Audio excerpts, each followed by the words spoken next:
আসসালামু আলাইকুম। আমি ডক্টর মোহাম্মদ শামসুল আরিফিন। আভা পেইন অ্যান্ড ইন্টারভেনশনের পক্ষ থেকে আপনাদেরকে জানাচ্ছি আন্তরিক শুভেচ্ছা। আজ আমি কথা বলবো লো ব্যাক পেইন বা পিঠের নিচের অংশের ব্যথা নিয়ে। পিঠের নিচের দিকের পেশি, লিগামেন্ট, মেরুদণ্ড, কশেরুকা বা ভার্টিব্রার সমস্যার জন্য সাধারণত লো ব্যাক পেইন হয়ে থাকে। পৃথিবীর শতকরা 10 ভাগ লোক লো ব্যাক পেইনে ভুগে থাকেন।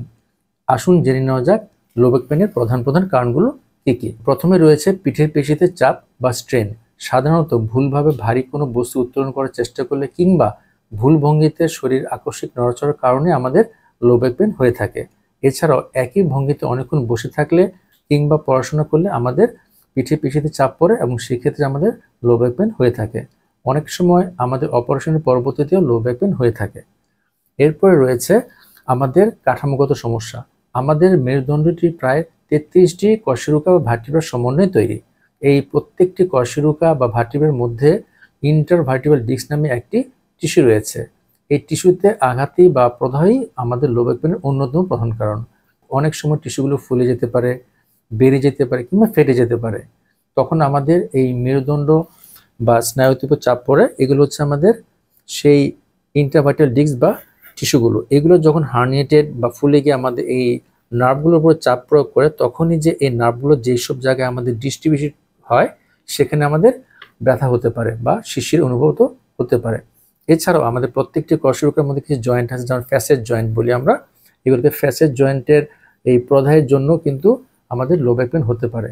এছাড়া আমাদের পিঠের নিচের দিকে একেবারে দুটি জয়েন্ট আছে, এসআই জয়েন্ট বলে।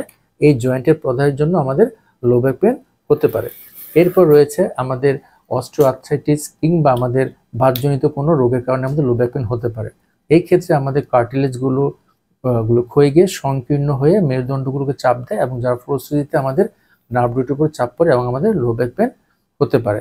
এরপরে রয়েছে আমাদের হাড়ের ঘনত্ব হ্রাস বা পাতলা হয়ে যাওয়া, যাকে আমরা অস্টিওপোরোসিস বলি। এই অস্টিওপোরোসিস হলে আমাদের কশেরুকা বা ভার্টিব্রাগুলোর মধ্যে কিছু ফাটল দেখা দেয় এবং আমরা ব্যথা অনুভূত করতে পারি।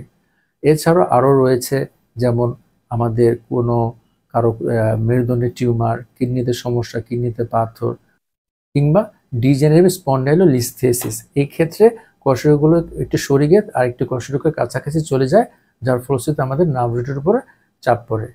লো ব্যাক পেইন বা আমাদের যে পিঠের নিচের অংশে ব্যথা আমাদের কর্মক্ষমতাকে অনেকটাই কমিয়ে দেয়।